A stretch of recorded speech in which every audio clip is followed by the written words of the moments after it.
Isabella Sinclair had lived a life of privilege. Her family's name was etched into the history of high society, their fortune built over generations.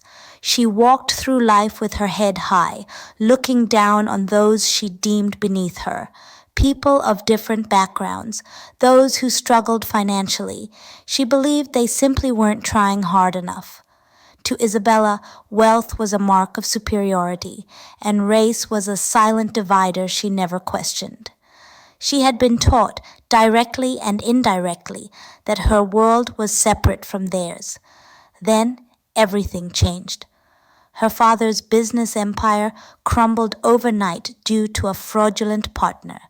Investors pulled out, lawsuits followed, and the Sinclairs lost everything. The mansion was repossessed, their assets frozen. Within months, they were penniless, forced to seek shelter with the Bennets. The Bennets were a black family who had once worked for the Sinclairs as household staff. While the Sinclairs had cast them aside over the years, the Bennets had built their own success, modest but stable.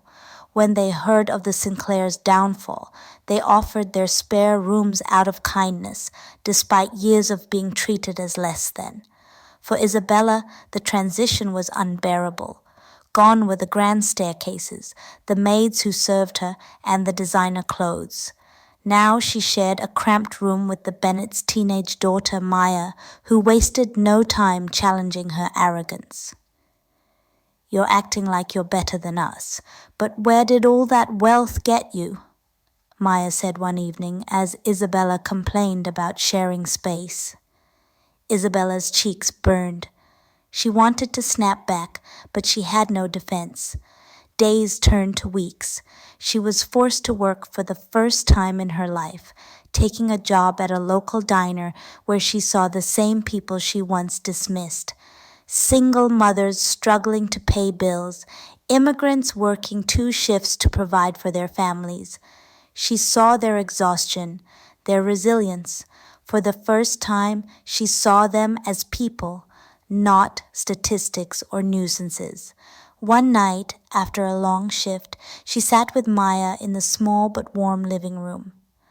"I never understood," Isabella admitted, her voice softer than before. "What it's like to live like this. I thought poor people were just lazy." Maya smirked. "And what do you think now?" "I think I was wrong." Humility took time. Isabella stumbled, made mistakes, but she learned. The Sinclairs never regained their fortune, but they gained something else: perspective. Isabella's heart shifted, and with it, her future. Years later, she became an advocate for underprivileged communities, using her experiences to help bridge the gap between wealth and struggle.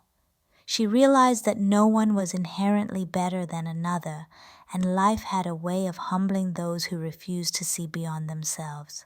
Lesson: life is unpredictable, and arrogance is fragile. The very people we look down on today may be the ones we need tomorrow. True worth isn't measured in money or status. It's in how we treat others when we have nothing left but our character.